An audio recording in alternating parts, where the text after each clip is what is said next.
Muy buena tarde, amigos y amigas, sean bienvenidos nuevamente. Es un gusto poder compartir con ustedes pues otra sesión de nuestro curso de Derecho Probatorio en materia penal. En la clase de ayer pues ya estábamos por terminar lo que son las garantías y principios del proceso penal regulados en nuestro Código Penal y que dichos principios pues son aplicables al momento de la aportación, diligenciamiento y valoración de medios de prueba dentro del proceso penal. En el artículo del artículo 17 al artículo número 19, nosotros encontramos desarrollado el principio non bis in idem. ¿Qué significa el principio non bis in idem?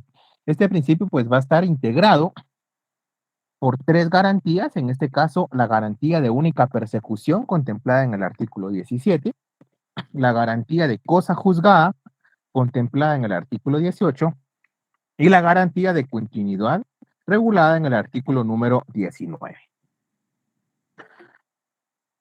Bien, la garantía de única persecución contenida en el artículo número 17.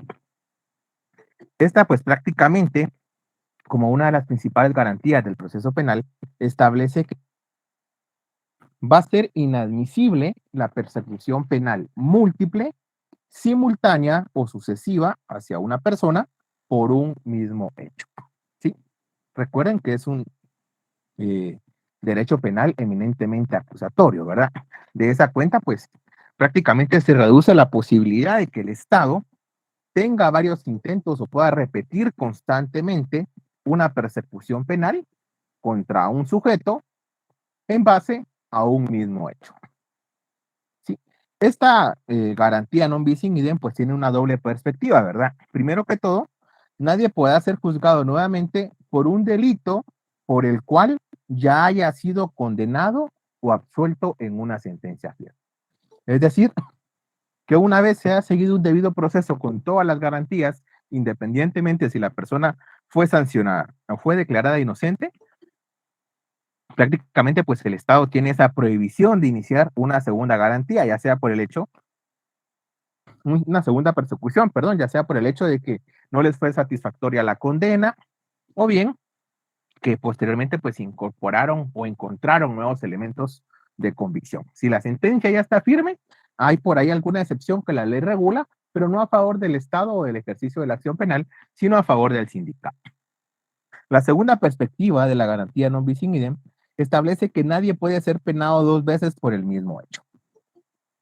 Sí,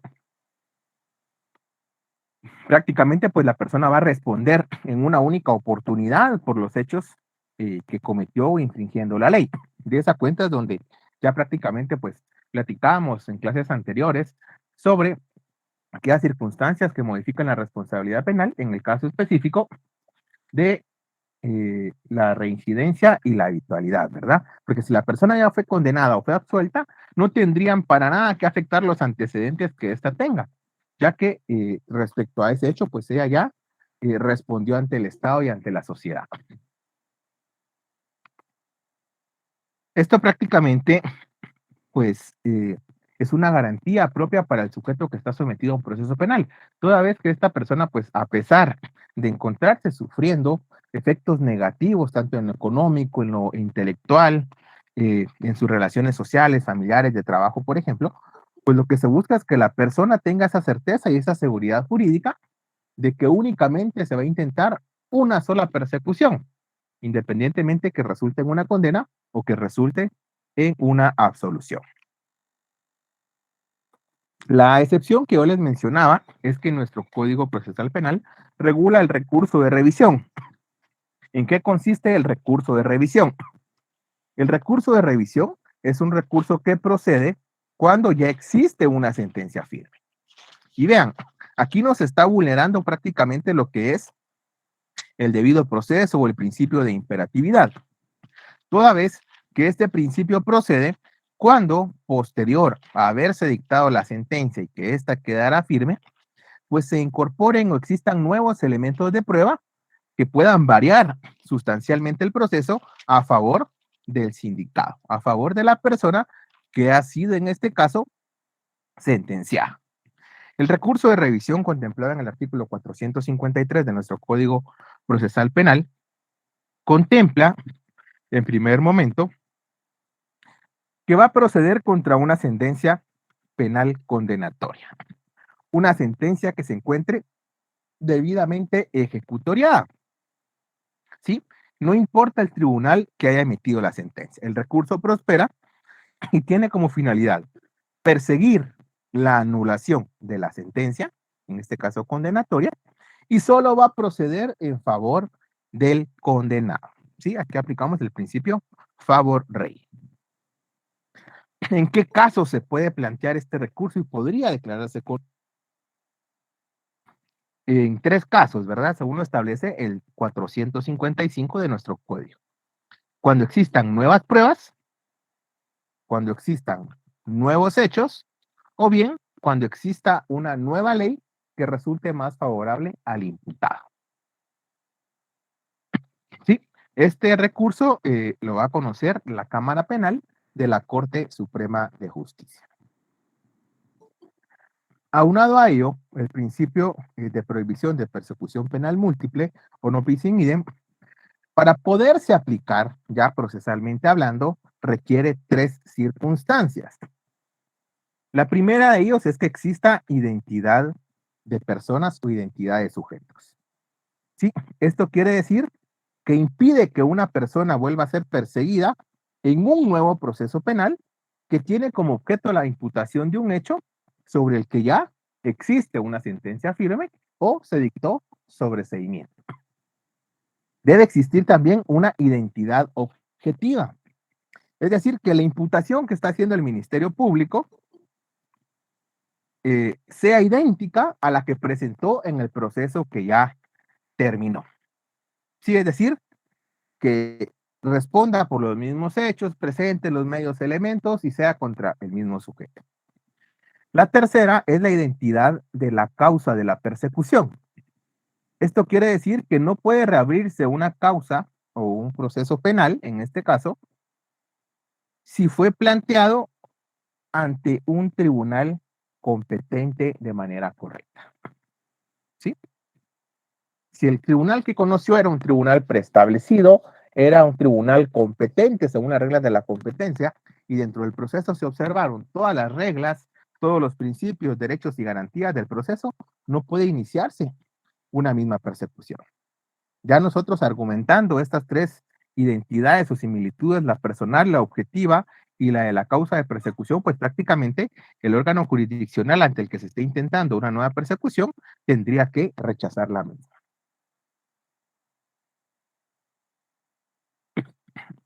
Ahora bien, encontramos lo que es el principio de cosa juzgada contemplado en el artículo número 18. Este principio establece que un proceso fenecido no puede ser abierto nuevamente.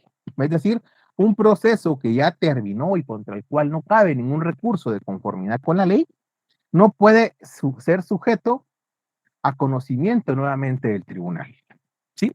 Recuerden ustedes también que por eso la función de los juzgados penales pues se divide o se separa, ¿verdad? Ya al dictarse sentencia y esta fuera condenatoria, pues prácticamente ya no conoce un tribunal, sino pasa a control de los jueces de ejecución. Los jueces de ejecución tienen como único objeto controlar y aplicar la pena. ¿Sí? Esto quiere decir que los fallos jurisdiccionales que ya gozan de esa calidad de cosa juzgada o aquellos fallos jurisdiccionales que se encuentran firmes, tal como lo establece la ley y específicamente el 153 de la LOG, estos son irrevocables. Si yo no presenté el recurso cuando tuve que haberlo presentado, si yo consentí, si a mí se me fue el tiempo, o bien, si presentando mi recurso en tiempo este fue rechazado, prácticamente pues ahí ya ese fallo goza de cosa juzgada. El artículo número 19 contempla la garantía de continuidad. Esta garantía de continuidad del proceso establece que el proceso penal, en todas sus etapas, sobre todo en el caso del debate, este no puede suspenderse, interrumpirse, ni cesarse salvo en los casos expresamente permitidos o determinados por la ley. ¿Sí? ¿En qué caso eh, podría detenerse, digamos?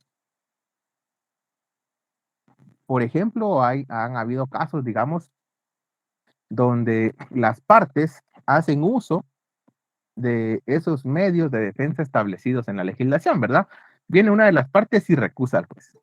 Automáticamente, al ser recusado el juez, la única acción que puede realizar el juez es pronunciarse sobre si acepta o no acepta la recusación y fundamentar su decisión. Pero a partir de ese momento en que la acepta o no la acepta, su jurisdicción se encuentra limitada. Él ya no puede seguir conociendo nada. Tiene que elevarlo al órgano superior para que decida sobre la procedencia o no de esa recusación que le ha sido planteada. Sí, hay casos, por ejemplo, donde se requiere la presencia del imputado. Si no llega el imputado, tendrá que pararse el proceso. Si en el diligenciamiento de medios de prueba en el debate, por ejemplo, el Ministerio Público citó a los testigos y a los peritos y estos no llegan, el juez tendría que suspender la audiencia. Y en su caso, a solicitud del Ministerio Público o del querellante, incluso podría llegar a premiar a estos testigos o a estos peritos y, de ser el caso, pues hasta conducirlos por la fuerza pública. ¿Sí? Esto quiere decir que una vez iniciado el proceso penal, este tiene que llegar hasta sentencia. ¿Sí? No puede interrumpirse abruptamente. Ven ustedes, por ejemplo, que en el caso del debate se establece que el mismo no puede suspenderse por más de 11 días. ¿Sí? De darse este hecho o esta circunstancia de que se suspenda, por ejemplo, por 15 días, prácticamente el debate se anula y debe iniciar de nuevo. Esto porque lo que se busca es que al momento en que se desarrollan los medios de prueba y si diligencian esos medios de prueba en el debate, pues el juez vaya formando dentro de su cabeza esa valoración, tanto de reconstrucción de hechos como lo que prueba cada uno de estos elementos de convicción.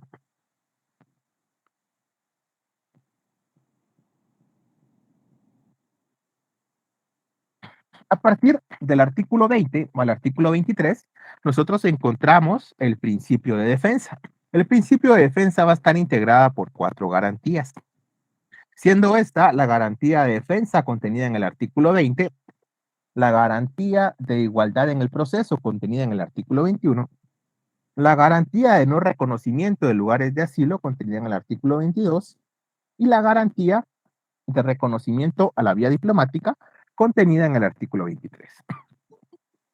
La garantía de defensa que hace alusión al artículo 20, como ustedes saben, pues prácticamente el objeto o la razón de hacer del proceso penal es la averiguación de la verdad.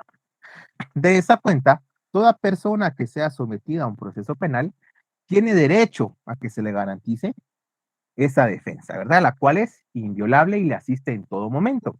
Ya la Corte de Constitucionalidad se ha pronunciado respecto a que no obstante la ley no reconozca expresamente la oportunidad de que la otra parte se manifieste o se le corra audiencia o se defienda o sea escuchada, contraargumente, presente medios de prueba, debe garantizarse ese derecho de defensa. Esto pues prácticamente lo que va a buscar es que la parte eh, que se encuentra sometida a proceso penal pueda ejercer esa contradicción en el proceso. Es decir, la contradicción entre la acusación y la defensa.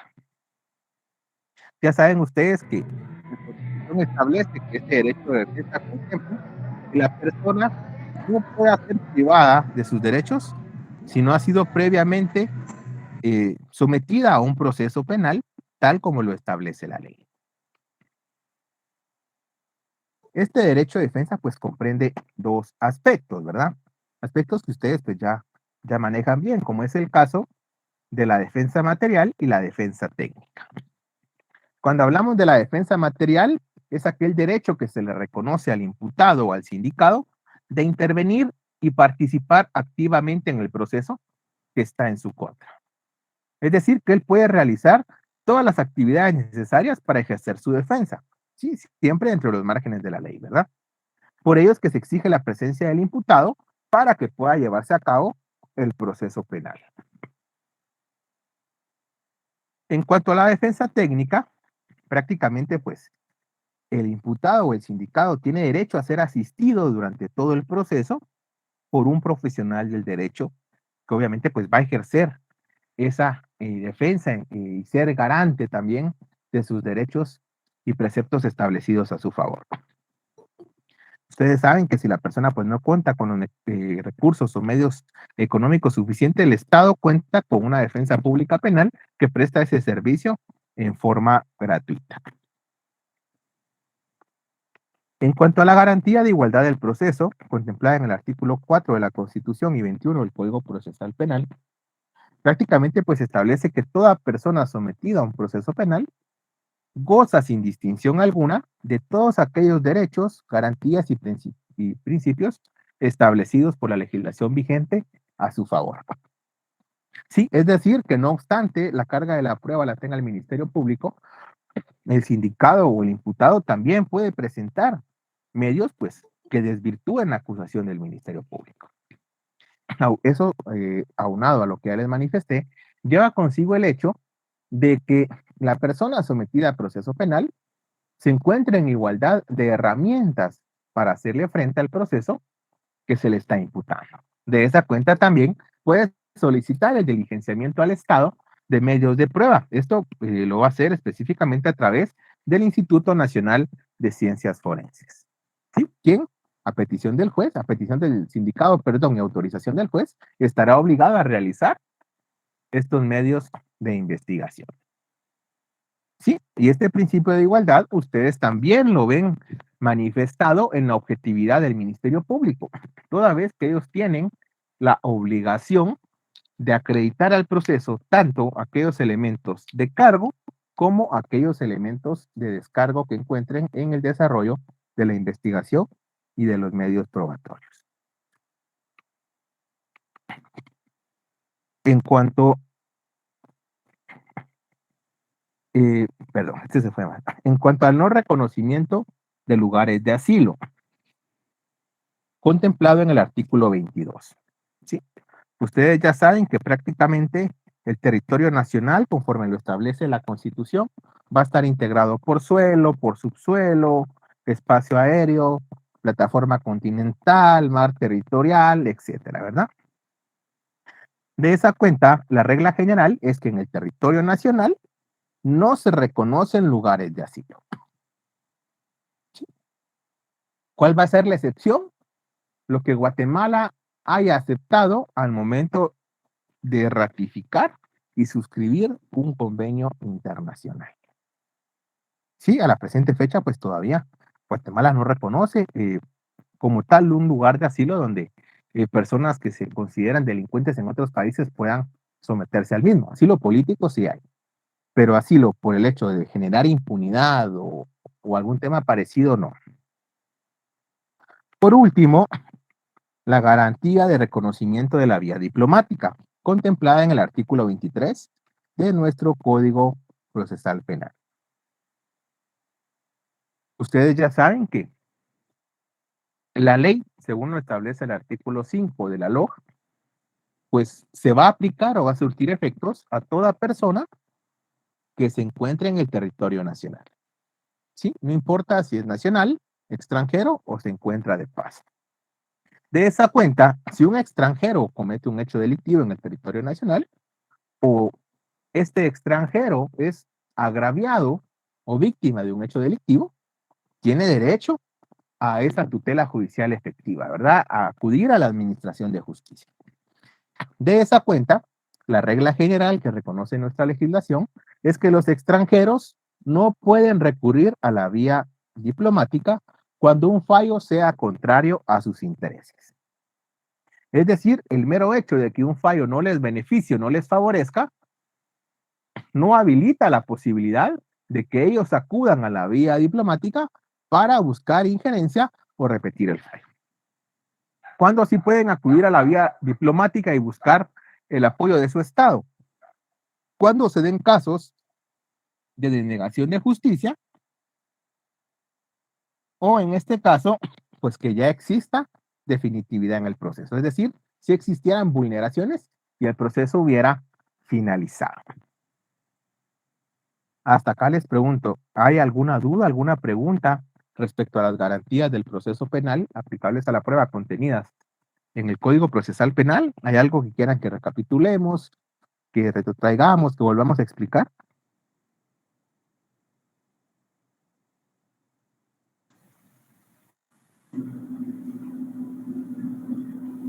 Por mi parte, hasta ahorita está claro, licenciado. Muchas gracias.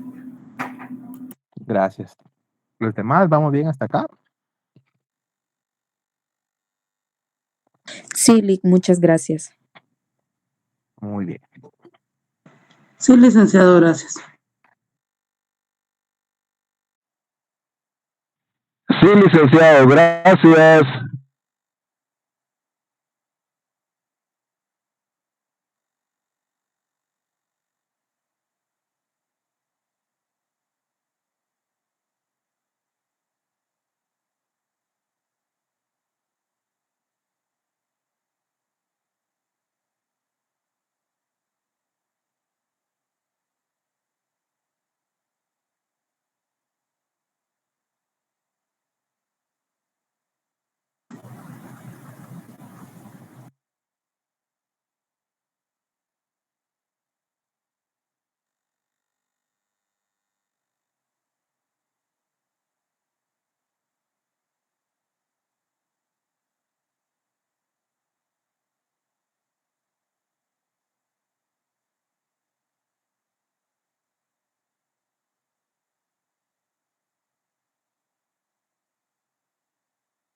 Licenciado, creo que tiene su micrófono apagado o no sé si soy yo la que me escucha.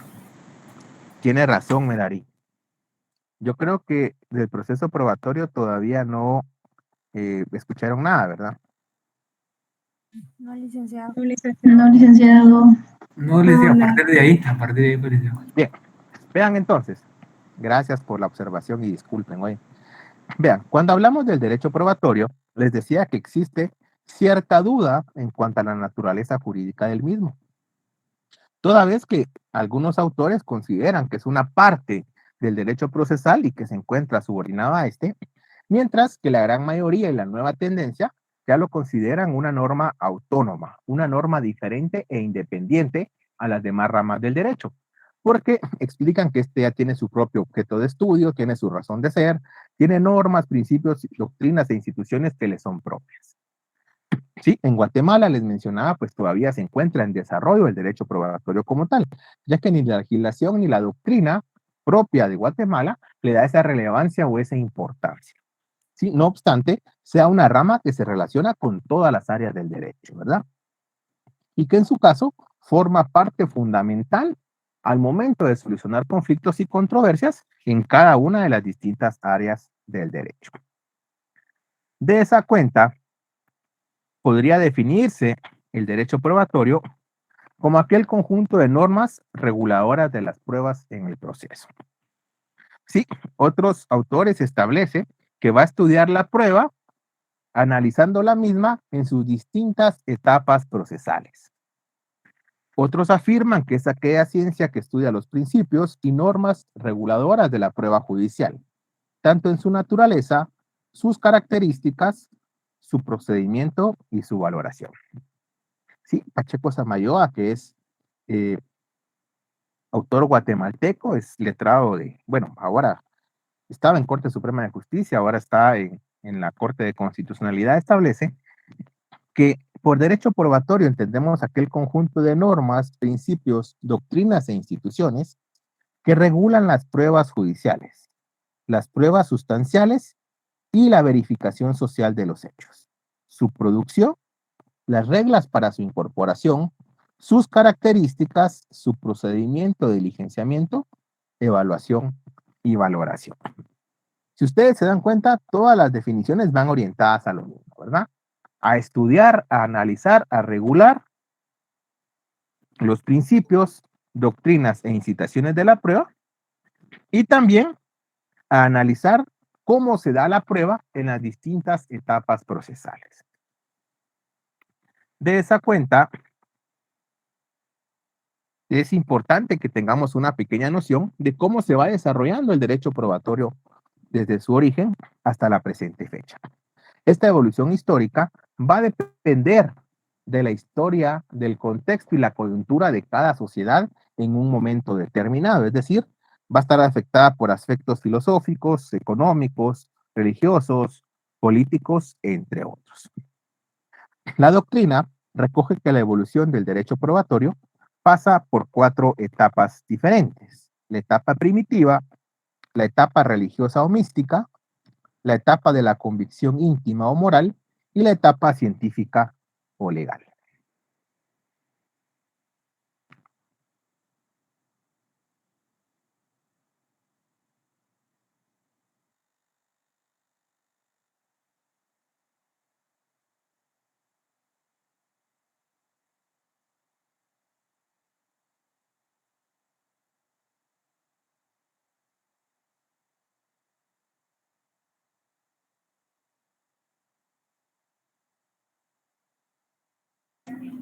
Licenciado, ¿se le volvería a desactivar su micrófono? Disculpe.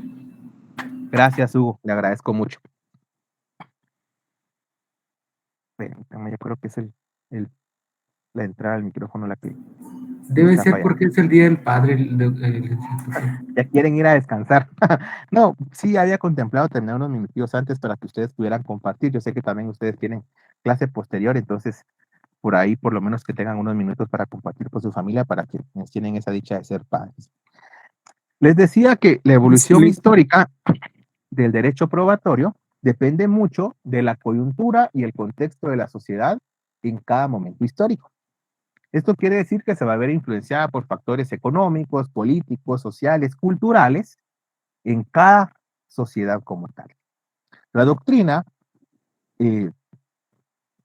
dentro del estudio que ha realizado, abarca o aglutina el derecho probatorio en 4 etapas: la etapa primitiva, la etapa religiosa o mística, la etapa de la convicción íntima o moral y la etapa científica o legal. En la primera etapa, que es la etapa moral, como ustedes saben, perdón, la etapa primitiva, como ustedes saben, pues todavía en la etapa primitiva no existe el derecho como tal, ¿verdad? No existe el Estado como tal.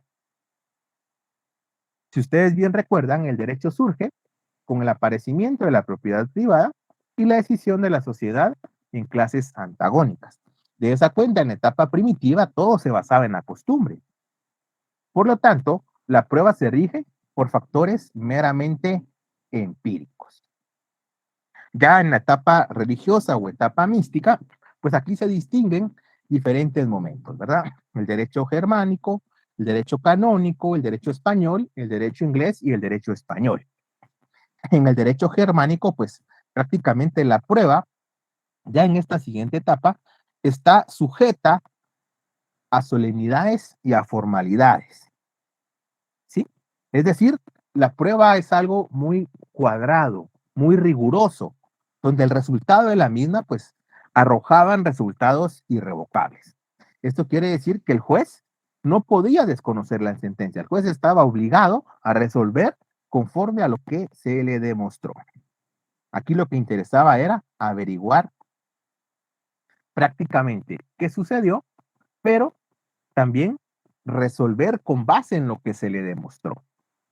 ¿Sí? Si no se le demostró, prácticamente pues la verdad quedaba por un lado, porque el juez únicamente resolvía con base a estos argumentos o medios de prueba. Ya en el derecho canónico, prácticamente los jueces eclesiásticos, ustedes saben que aquí hay un, una confusión entre la religión y el derecho, ¿verdad? Entre lo que está prohibido o permitido y lo que es correcto o incorrecto. De esa cuenta, estos jueces del derecho canónico, pues ya establecen reglas para la apreciación jurídica de la prueba. ¿Sí? Aquí prácticamente pues reducimos el formalismo que establecía el derecho germánico y la carga de la prueba ya pasaba a las partes. Ya dependía en lo que la parte podía o no podía probar. En el derecho español, prácticamente pues con las reglas de Alcalá, ya se establece un sistema formal probatorio, ¿verdad? Ya se establece lo que es la prueba testimonial, se le da mayor argumento, mayor fortaleza a la prueba documental, también se reprimen esas facultades inquisitivas que tenía el juez para investigar. Prácticamente, pues, ya se establece un nuevo sistema donde lo que se buscaba es que existieran elementos probatorios que pudieran sustentar esa decisión del juez. En el derecho inglés, prácticamente pues se abolieron los famosos juicios de Dios, ya se estableció el sistema anglosajón o el sistema de jurados que conocemos a la presente fecha y que sigue funcionando en los países de derecho anglosajón. Ya prácticamente pues se establece la teoría de probabilidades que argumentó el derecho canónico como tal y se establece como prueba reina el testimonio. En el derecho francés, que se fue, evolucionó o prácticamente pues tuvo bastante sustento y fundamento en lo que fue los principios de la Revolución Francesa. Ya en 1970 la Asamblea Constituyente prácticamente estableció un sistema formal de pruebas, ¿sí? Ya ellos crearon ese sistema de convicción íntima o moral del juez para poder llegar a una verdad. Ya en la tercera etapa, que es la etapa de la convicción íntima o moral, esta prácticamente también influenciada por la Revolución Francesa, esta cobró, solo hago una corrección, perdón, el año del derecho francés es 1790. Oye, disculpen, ahí fue un error dedográfico. En la etapa de la convicción íntima o convicción moral, prácticamente pues durante esta etapa ya se le da mayor fuerza a esa institución del jurado, ¿verdad? Ustedes saben que el jurado prácticamente va a estar integrada por personas que no necesariamente son conocedores del derecho, sino que son jueces populares, jueces improvisados o temporales elegidos de la colectividad del pueblo. Ya en la última etapa, que es la etapa científica o legal, el procedimiento penal como todo es eminentemente inquisitivo. Esto quiere decir que la apreciación de la prueba es libre, ¿sí? O sea, el juez se encuentra en libertad de dar ese valor probatorio y aducir si se le están probando los hechos o no, pero sin llegar a ser arbitraria, ¿verdad? Existen ciertas reglas lógicas y ciertas reglas establecidas en la ley que van orientando al juez cómo poder en este caso hacer esa valoración de la prueba. De la misma manera, también ya se establece esa obligación del juez para ir adelantando el proceso.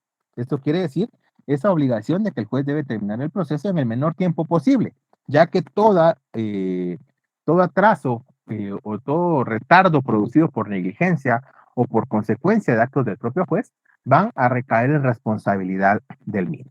Posteriormente, esta etapa científica o esta etapa legal adoptó el sistema acusatorio, ¿verdad? Donde ya el juez prácticamente pues no investigaba.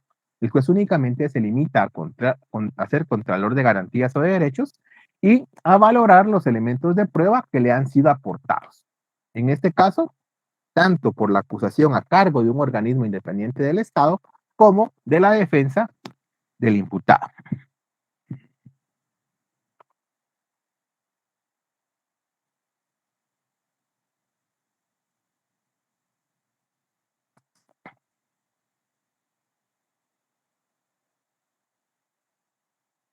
Entonces, cuando hablamos de la etimología del derecho probatorio, esta viene del latín probus, que significa acción de probar y de hacer la prueba. Ustedes saben que el derecho romano prácticamente pues ha influenciado en gran medida el derecho latino como tal. Prueba de ello es que todavía tenemos una inmensidad de instituciones que se aplican en nuestros días. Para el derecho romano, el derecho común o el jus civile lo era todo. Ellos prácticamente, pues en el jus civile veían lo referente a la administración pública, veían lo referente al derecho comercial, al derecho marítimo, incluso lo relativo a el derecho penal, es decir, cuando se cometían actos contra el pueblo romano o bien contra las autoridades romanas.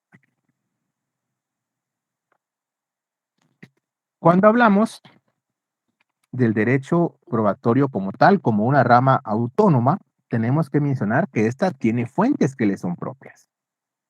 Sí, al igual que el derecho tiene fuentes que informan cómo surgió, cómo apareció, cuál es su razón de ser, el derecho probatorio tiene exactamente esas mismas fuentes.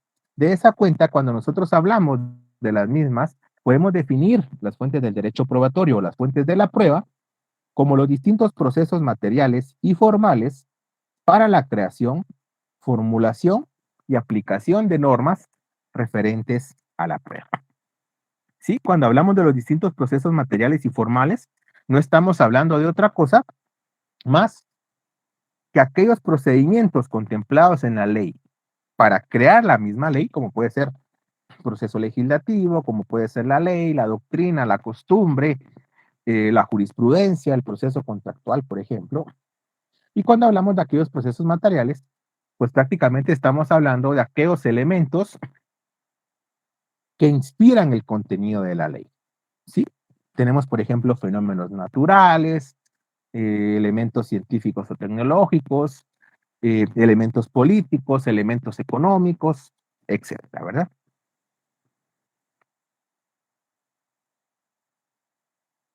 Dentro de las principales fuentes entonces del derecho probatorio o de la prueba encontramos la ley, que como ustedes saben, pues no es otra cosa más que la materialización del proceso legislativo. La ley, en este caso, tiene que llenar dos requisitos de legitimidad. Primero, es que sea emanada o sea dictada por el órgano autorizado por la ley. Y segundo, que haya sido emitida siguiendo los requisitos y formalidades establecidas en la ley. Si llena esos dos requisitos, la ley es de observancia y cumplimiento obligatorio. Posteriormente, la jurisprudencia. Saben bien ustedes que el artículo 2 de la ley del organismo judicial establece que la ley es la fuente primigenia del ordenamiento jurídico guatemalteco. Posteriormente dice que la jurisprudencia la complementará. ¿Sí? Cuando hablamos de jurisprudencia, entonces, nos estamos refiriendo a la interpretación que realizan los jueces del derecho. Eso quiere decir que la jurisprudencia va a estar conformada por aquella serie reiterada de resoluciones emitida por los máximos tribunales de justicia, que resuelven temas, un mismo tema, de forma similar o de forma parecida. Saben bien ustedes que la jurisprudencia en Guatemala la puede sentar la Corte Suprema de Justicia emitiendo 5 fallos de casación, o bien la Corte de Constitucionalidad en 3 fallos de amparo, de apelación en única instancia, de apelación de amparo, o bien de inconstitucionalidad de la ley de carácter general. Sí, también de apelación de inconstitucionalidad de la ley en caso concreto. La costumbre, que es aquella repetición constante y uniforme de conductas de la misma especie. Cuando hablamos de la costumbre, hacemos alusión básicamente al derecho consuetudinario, ¿verdad? Ustedes saben que el derecho consuetudinario es el derecho que se basa en la costumbre. Aquel derecho cuyo organismo creador, sancionador y aplicador es la propia comunidad. Y ya la ley del organismo judicial, también en el artículo 2, le otorga ese reconocimiento a la costumbre, solo que un poco más limitado. Esto pues que establece la ley del organismo judicial que la costumbre solo se va a aplicar en 2 casos como tal. Juan Pablo Gómez, ¿en qué caso se va a aplicar la costumbre según la lógica?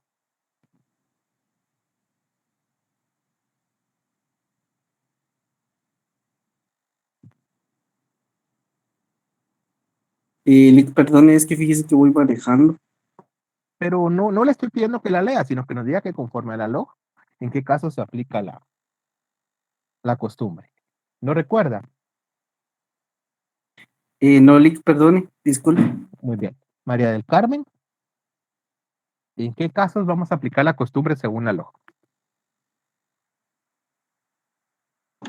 En el caso de que no sea contraria a la ley. Sí, esa es la condición, pero hay dos casos. Recordemos que el artículo 2 establece que la costumbre se va a aplicar, primero, en defecto de una ley aplicable, y segundo, cuando la misma ley nos remita o permita la aplicación de la costumbre. Ahora bien, en esos dos casos se deben reunir dos condiciones. La que usted bien dijo es que no sea contraria a la moral o al orden público o a leyes prohibitivas expresas, y la segunda condición es que pueda aprobarse. En esos dos casos aplicamos la costumbre. Ya recordarán ustedes que por ahí, digamos, en otras ramas del derecho, como puede ser mercantil, laboral o civil, sí nos remite la ley expresamente a la aplicación de la costumbre, ¿verdad?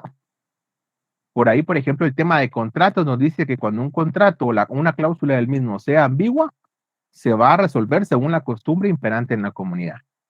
La ley de transformación agraria establecía que se le debe dar tierra a los trabajadores según la costumbre imperante en la comunidad.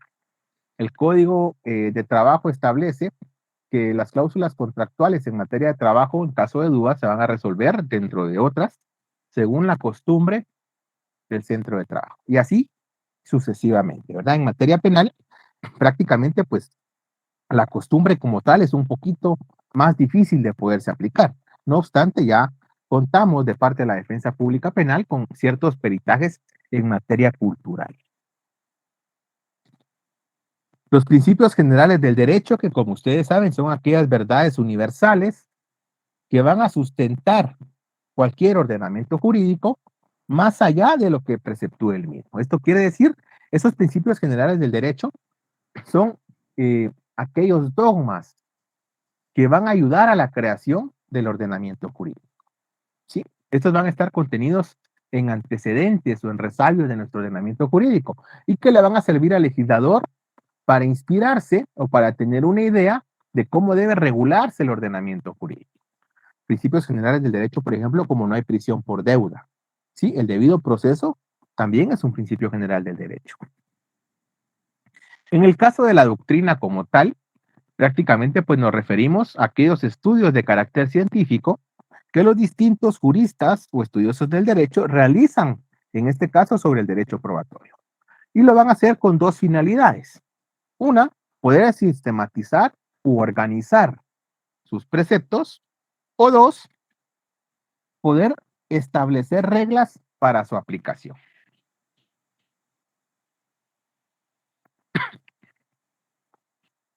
Hasta acá, ¿hay alguna duda o alguna pregunta?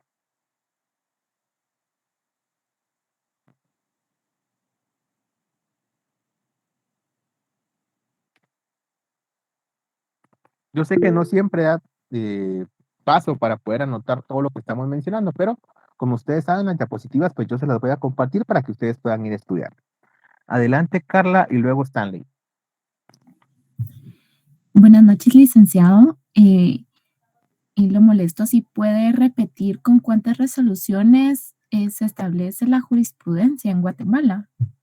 Claro, hay ciertos requisitos, Carla, como es el hecho de que sean resoluciones continuas, resoluciones no interrumpidas por otra en contrario, resoluciones que resuelvan una misma situación en un mismo sentido. ¿Sí? En el caso de Corte Suprema de Justicia, son 5 fallos de casación. Y en el caso de la Corte de Constitucionalidad, son 3 fallos, tanto en materia de amparo como de inconstitucionalidad de la ley. Gracias, licenciado. Muy amable. Por ejemplo, para que ustedes se hagan una idea, ya se estableció, por ejemplo, que si algún juez en materia penal no admite un medio probatorio durante la etapa intermedia, contra eso todavía no cabe amparo, ¿verdad? porque la parte puede plantear los recursos que la ley establece. Muchas veces nos íbamos directo al amparo. Pero lo que nos manda la doctrina ahora es que tenemos que agotar los medios ordinarios regulados en la ley y posterior ir al amparo. También ya la doctrina establece que para que yo pueda ir al amparo por la valoración o no de un medio de prueba, yo tengo que haber protestado en el momento procesal oportuno, o bien oponerme. Si no lo hice, no puedo ir posteriormente al amparo. Stanley, adelante. Licenciado, buenas noches y compañeros de igual manera. Buenas noches. Yo Stanley. tengo una duda. Usted hablaba del recurso de... Perdón.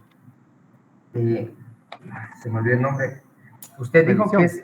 Sí, de revisión. Pero yo creo que estoy confundido porque muchas veces he visto que el Ministerio Público, después de que se ha dictado en sentencia, piden revisión del caso o presentan un nuevo argumento de prueba y resulta que en ese momento sentenciado para teniendo más condena de la que ya se le había impuesto. ¿Qué recurso es el que se aplica ahí? Eso es cuando el Ministerio Público apela, Stanley.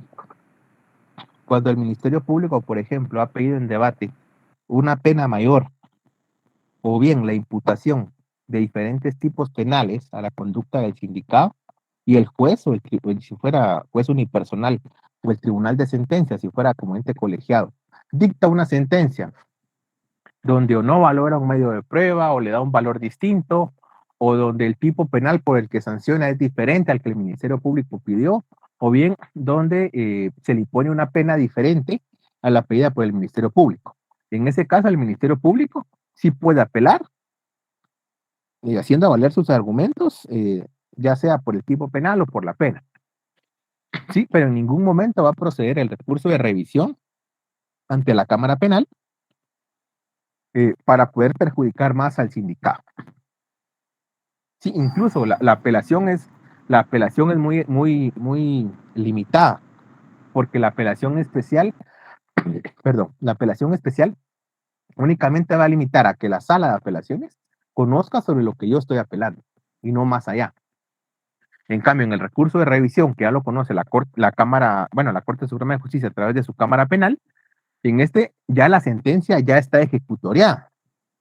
Sí, en esta sentencia ya no tiene nada que hacer el Ministerio Público, porque la sentencia ya está firme, el proceso ya está fenecido, ya se encuentra en etapa de ejecución ante un juez de pena, un juez de ejecución. Sí, ya en ejecución únicamente van a tener cabida, obviamente, el Ministerio Público para ver la legalidad del cumplimiento de la pena, por ejemplo, de que yo vaya con mi patrocinado y pida una reducción de la pena, o una libertad anticipada, una redención de penas, etcétera, ¿verdad? Pero ya no para modificar la sentencia. Sí, en ejecución ya la sentencia está firme. Por eso el recurso de revisión prácticamente se establece que va a ser conocido por uno de los máximos órganos de justicia, que es la Cámara Penal de la Corte Suprema de Justicia, y que este va a proceder cuando la sentencia ya esté ejecutoriada, es decir, cuando ya no sea susceptible de modificación, cuando ya goce de la autoridad de cosa juzgada.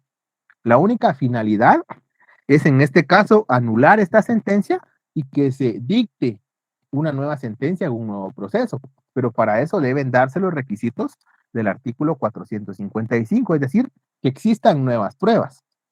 Pero ojo, aquí tenemos que tener cuidado. No se refiere a que existan nuevas pruebas porque a mí se me olvidó presentarlas en el debate, o porque yo por negligencia no lo hice, sino que existan nuevas pruebas de que estas pruebas surgieron o se tuvo acceso a ellas posterior al debate y a la sentencia condenatoria. Lo mismo que existan nuevos hechos, ¿verdad? Hechos que no han sido valorados o que no hayan sido no incorporados de mala fe por el Ministerio Público o por la defensa. También el caso de que la ley sea modificada. Imagínense, Stanley, que a usted lo condenen a 20 años por X delito. Sí, pero resulta que mañana el Congreso de la República publica una reforma al Código Penal donde establece que la pena máxima por el delito que usted cometió son de 10 años y a usted le impusieron 20 según la ley anterior. En este caso se puede iniciar un recurso de revisión para lograr en este caso el beneficio a su favor. Licenciado, muchas gracias, me ha quedado claro, le agradezco. para servirles. Vean, vamos a terminar hasta acá, vamos a continuar. Yo creería que podríamos continuar el día lunes después del examen o ya el día martes con los principios del derecho probatorio. Únicamente para hacer una aclaración, los principios constitucionales ya los vimos. ¿Sí? Por eso fue que desarrollamos los principios de la Constitución como tal y los principios y garantías constitucionales del proceso penal. Eso ya no los vamos a ver. Vamos a entrar a ver los principios generales de la prueba según la doctrina y los 5 principios contemplados en nuestro Código Procesal Penal. Posteriormente vamos a hablar del objeto de la prueba, vamos a hablar de los medios de prueba, vamos a hablar también de qué se puede probar, qué podemos demostrar, vamos a hablar de la prueba lícita, de la prueba pertinente, es decir, cuáles son los requisitos de un medio probatorio en el proceso penal, ¿verdad? Antes de desarrollar ya cada uno de estos medios probatorios. También recordarles que el día lunes vamos a desarrollar el segundo examen corto. Este lo vamos a hacer del artículo, les corrijo, es el artículo 187 al artículo 253 de nuestro Código Procesal Penal. Artículo 187 al artículo 253 de nuestro Código Procesal Penal. Yo creería que por ser más artículos y ser un poquito más complejo, posiblemente vamos a tener mucho más tiempo para poderlo desarrollar, ¿verdad? Ya que también yo no les estoy exigiendo que sea un examen de memoria, sino que ustedes lo lean, lo analicen, lo interpreten y lo comprendan, y obviamente pues en el examen van a poder apoyarse en su Código Procesal Penal. El examen lo vamos a realizar como lo hemos venido desarrollando a la presente fecha. En cuanto a las notas del examen parcial, ya hice la consulta, me van a indicar por qué medio yo les puedo publicar las notas para que ustedes tengan acceso a la nota del parcial que acabamos de realizar el día miércoles. Sí, al tener la consulta, pues yo les estaré dando ya la respuesta que me brindaron. Magda, adelante. Licenciado, perdone, buenas noches. Artículo 187 al, dijo, perdón. Del 187 al 253. 53. Sí, 253. Muchas gracias, licenciado. Si no estoy mal, empieza en el allanamiento, registro. Ahorita le digo específicamente.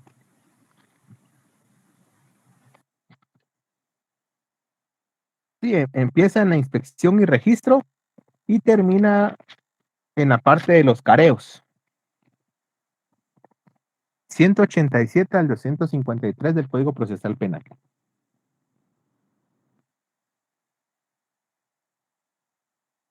Bien, amigos. Disculpe, Entonces, buenas noches. adelante, Johan. Gracias, muy amable. Cuando dé la nota o publica la nota del parcial, ¿va a ir, se va a sumar la del primer corto o va a ser aparte? Solo los 30 puntos del parcial. De acuerdo. Lo que pasa es que le voy a explicar yo. Cuando publicamos notas tanto en la escuela como en área específica, no funciona, digamos, el sistema al igual que funciona en semestre, ¿verdad? Donde tenemos pues ya las casillas para los 2 parciales y posteriormente la nota final. En este caso, aparece la nota del primer parcial y un segundo escalón para zona. Entonces, en ese segundo peldaño, yo incluiría la nota del primer examen corto, segundo examen corto y asistencia, ya que no la puedo subir por separado. Ok, de acuerdo. Le agradezco mucho. Para servirles. Entonces, amigos, feliz Día del Padre a quienes tienen la dicha de serlo, que la pasen de lo mejor junto con sus familias. También les deseo a todos un bendecido descanso. Por favor, repasemos para el examen del día lunes. El lunes prácticamente pues vamos a jugarnos los siguientes 15 puntos de zona y va a ser del artículo 187 al 253 del Código Procesal Penal. Feliz noche, que descansen. Feliz noche, licenciado. Feliz noche, Liz.